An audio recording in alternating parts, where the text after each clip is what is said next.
We came to tell the government and the Minister of Defense that we want our loving families back home now. We don't have time to wait. Ohad is 9 years old. He just turned 9 on the 23rd of October. I don't want him to be back on his bar mitzvah when he'll be 13. We want them now.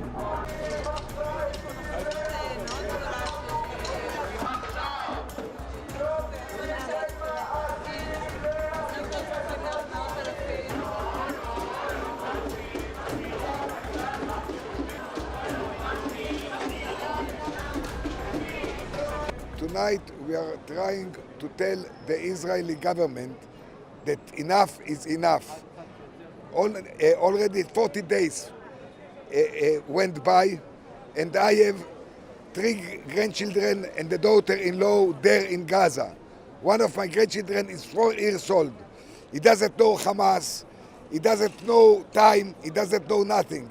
He knows that he's deep in the black, without food, without any humanity for already 40 days. A kid of 4 years, for God's sake, save him, let him go home now.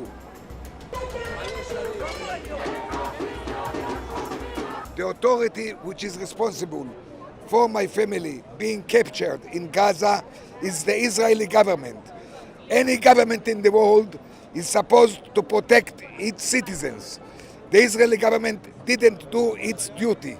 Therefore, it's the responsibility of the Israeli government to bring them back. I don't care how, I don't care about nothing. I want them back 30 days ago. It's already 40 days. They are there, and the Israeli government, according to me, is doing nothing. I don't want to hear stories. I want results, and there are no results.